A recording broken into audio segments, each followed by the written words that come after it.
Great.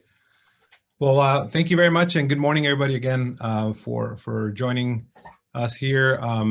So the California Recycling Market Development Zone program, it's a unique program that offers this very attractive financing for companies that wish to either retool their operation to start using recycled content in their manufacturing, or want to develop a new product line from recycled content. And this is material, and then it has to be material that traditionally was going to or is going to California landfills.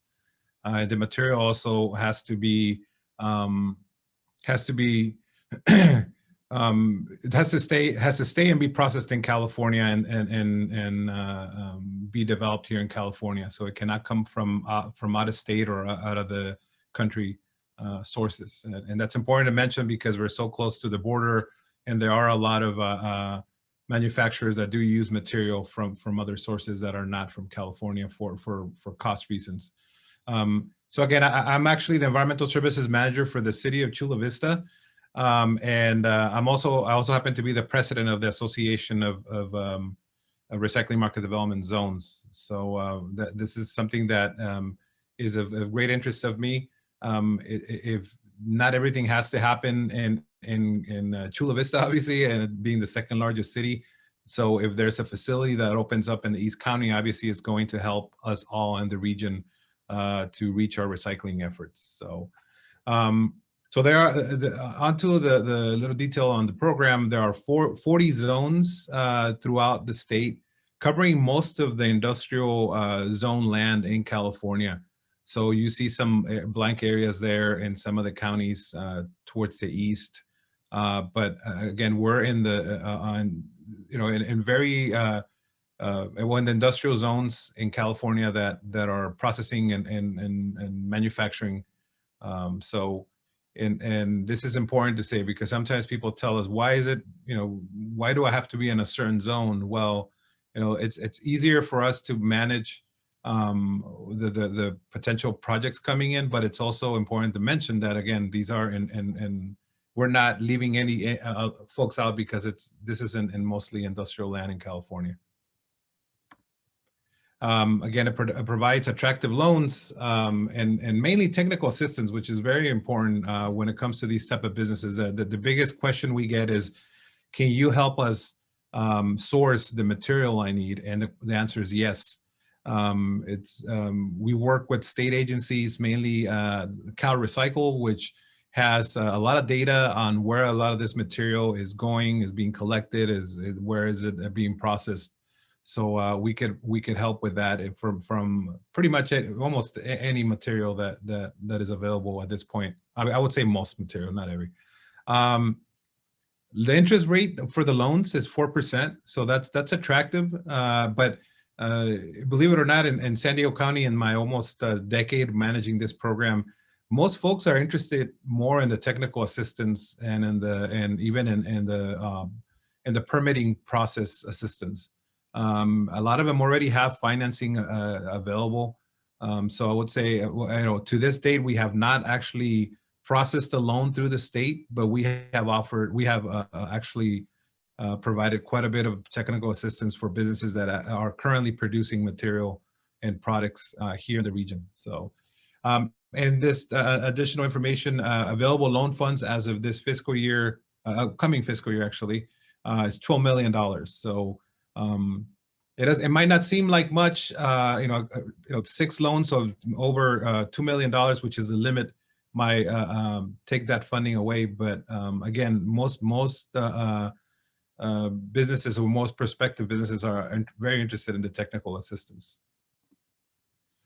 So again, this is a more of a partnership. Obviously we need the infrastructure now here in California. I'm not aware if you guys know, but in recent years, China, and it was pretty well publicized, China stopped taking a lot of our material. In fact, if they're taking it, they're actually requiring that is very low contamination rates on it. For a variety of reasons, they were accepting a lot of waste from us instead of recyclable material. There were a lot of unscrupulous recycling brokers that were sending mostly trash to them and they had to deal with a lot of this material that was not recyclable in their country. So and also their own need to increase their own domestic infrastructure was also another reason why they did that. They stopped taking material from everywhere in the world, not just the U.S.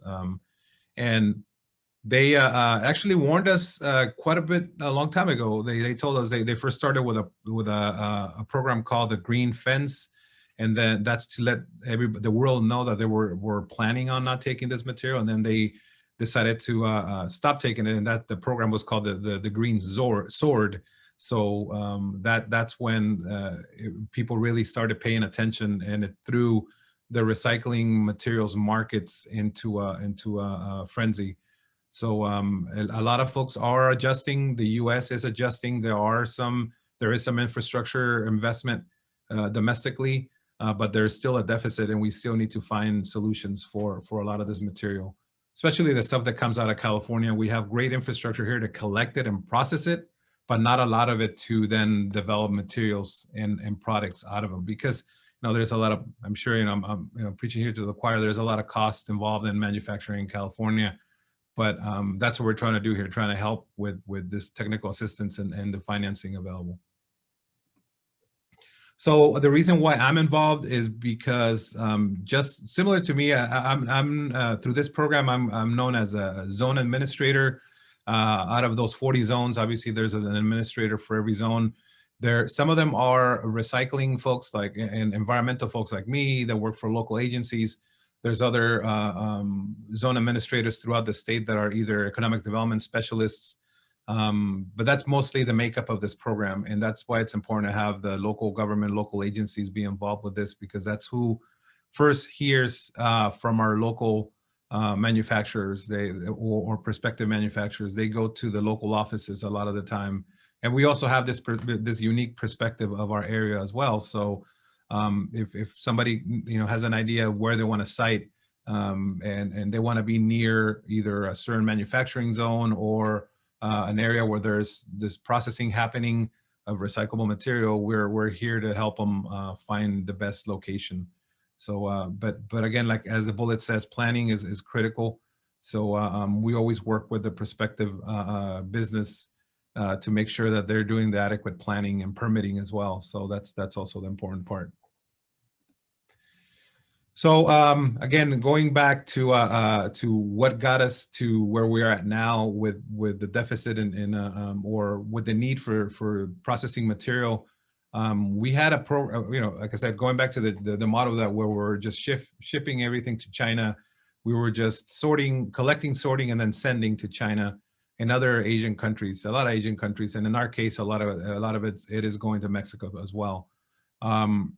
So we were used to that model, because then before that we created the single stream. If you recall, back in the early days of recycling, some of us had like a little crate that we're given, and then we had to separate everything out, and the recycling driver will come around and kind of separate everything out in front of the truck there. And then we went to single stream, and it became very, very convenient to just throw everything into that blue cart or blue bin. But then that created the need to be reliant on the Asian markets, because then it went to big facilities like the EDCO facility in Lemon Grove and others.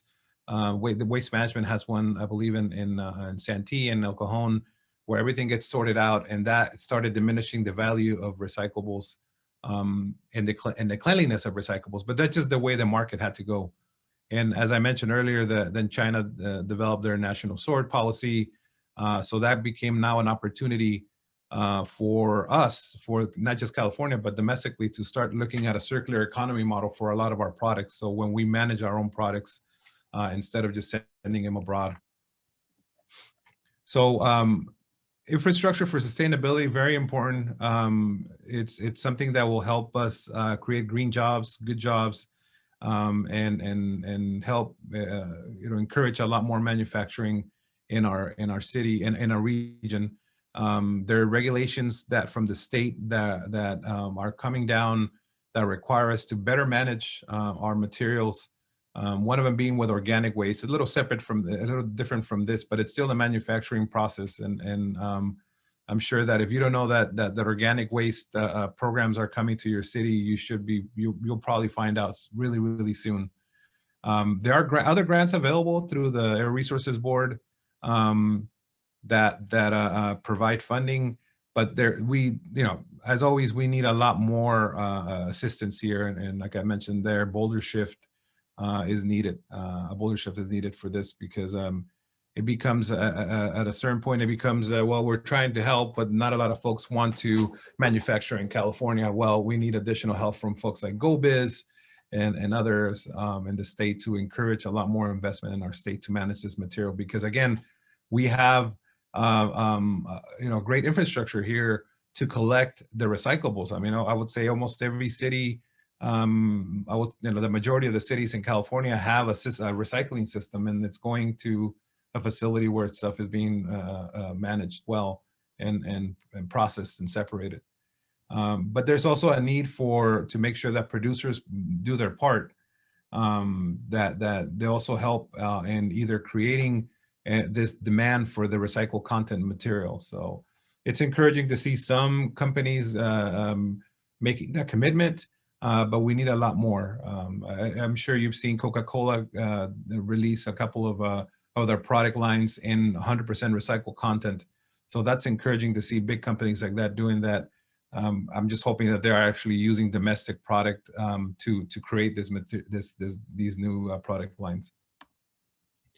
There is some effort out in the state and actually created by our group, by the Association of Market Development Zones.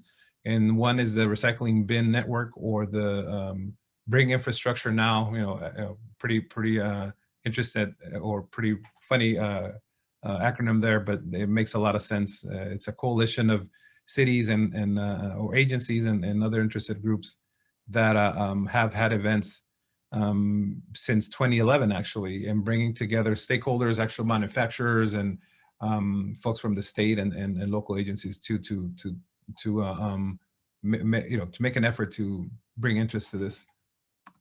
There's other events. Obviously pre-pandemic, there were events throughout the world, not just in the U.S., bringing a mention of this, and even our neighbors to the south, just in Tijuana, in 2019 had an event where they were again, they want to make sure that they stay involved and in touch with what's going on the other side of the border, because they know that they are also an option to process a lot of this material as well. Again, the Recycling Market Development Zone is definitely here a solution, and our association has been advocating for this. We ask for your help to make sure that if you know of a business that is interested in this program, that is now manufacturing and could be manufacturing with recycled content, again, send them our way, send them my way, and we could encourage them to look at this. And with this financing available, it could be something that they could do. And there's other programs like the CAFTA program where they get a tax credit for some of the manufacturing equipment that they're going to be using. So there's not just the RMDZ program. The state helps us funnel them through to a variety of programs that are available to them to take as much advantage as either tax credits and other programs available besides financing from our program and the technical assistance. Just a little bit of numbers of how this program has worked. This program has created enough projects to employ over 10,000 Californians since its inception about 20 years ago. We've converted over 7 million tons of material and funded over $100 million to over 130 companies in the state.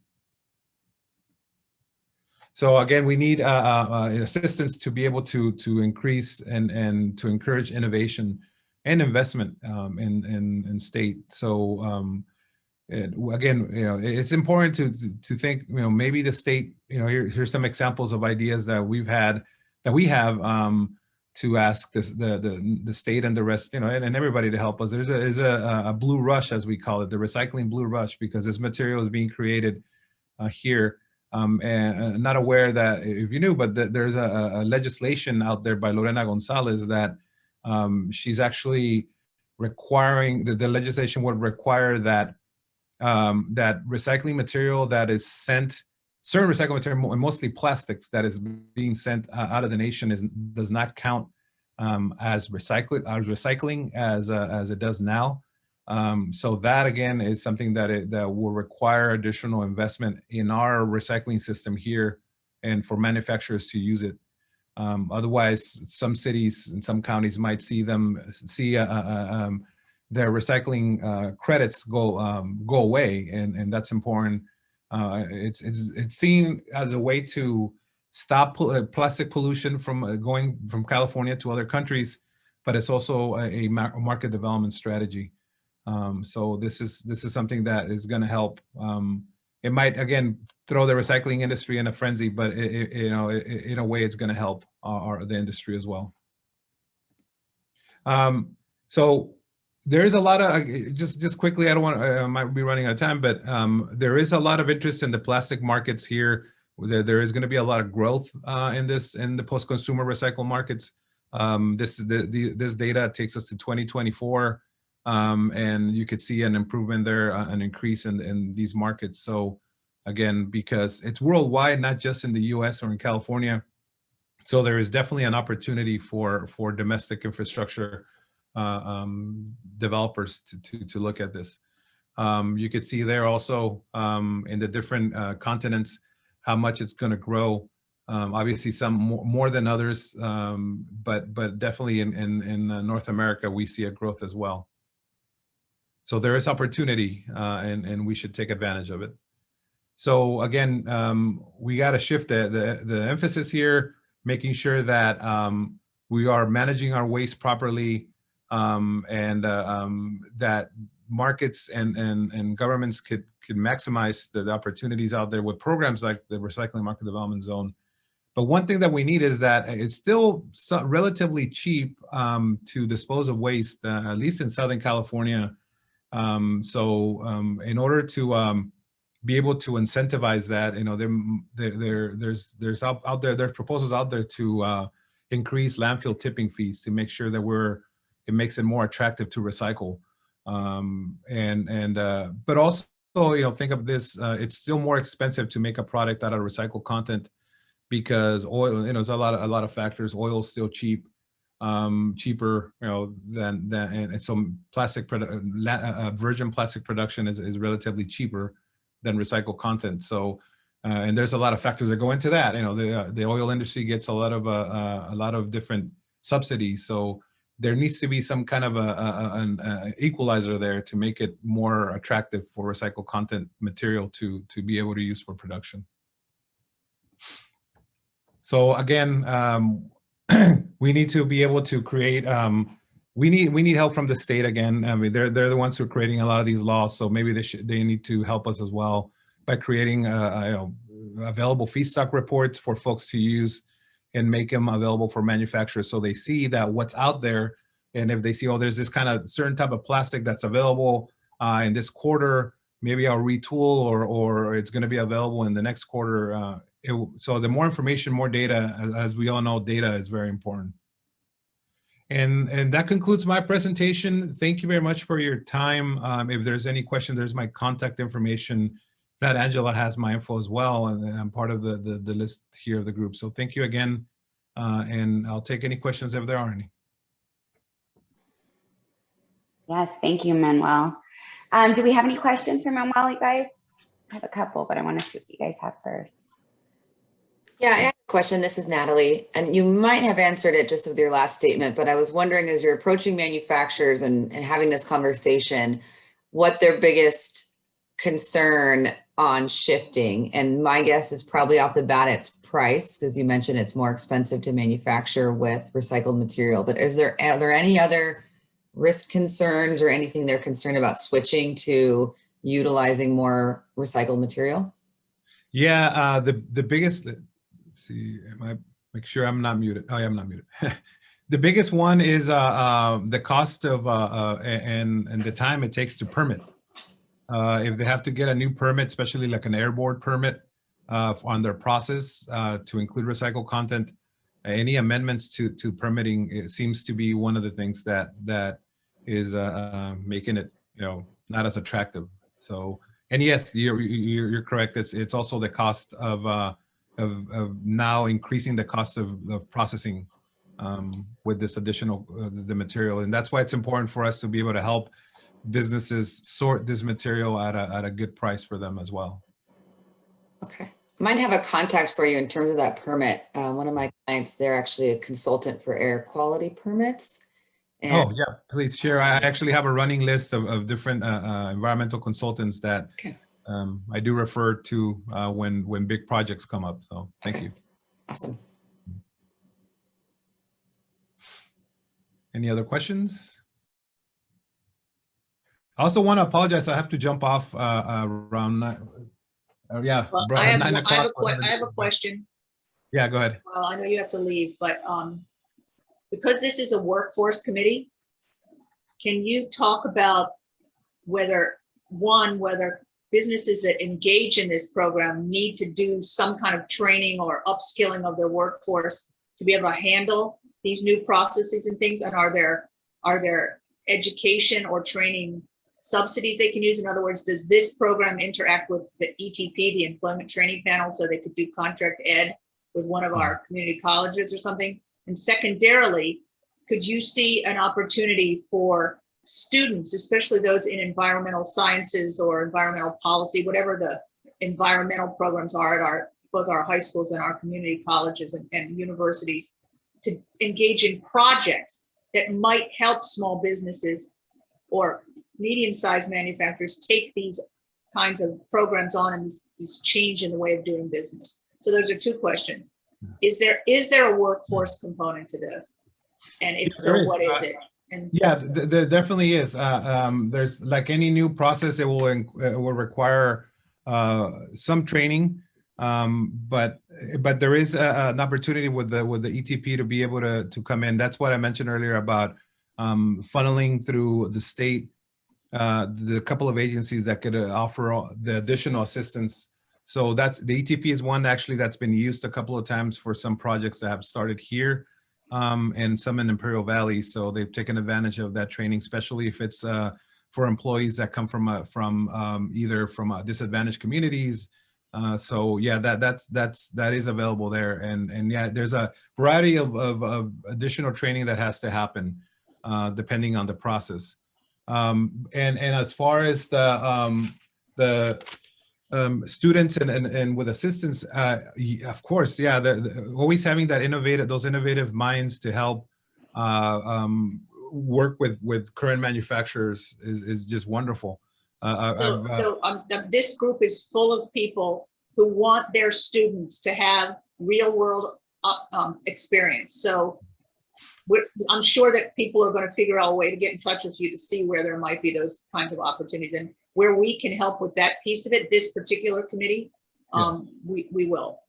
Yeah, no, there's I was going to cite a couple of cases in Northern California where a couple of students, university students, were able to work with local manufacturers to sort some of this material and conduct a pretty extensive study to show that, this material is currently available, it's being exported, and your process could be using it at this cost, and we're really looking at the different levels of within the manufacturing line, how they could be used, and comparing costs. So yeah, there's certainly a need for this assistance, because you could think of, I'm sure you know of manufacturers and business managers that they just don't have time, a single hour in the day, a minute in the day, because they're so busy to even consider this. So something like that with students could come in and help would be just wonderful.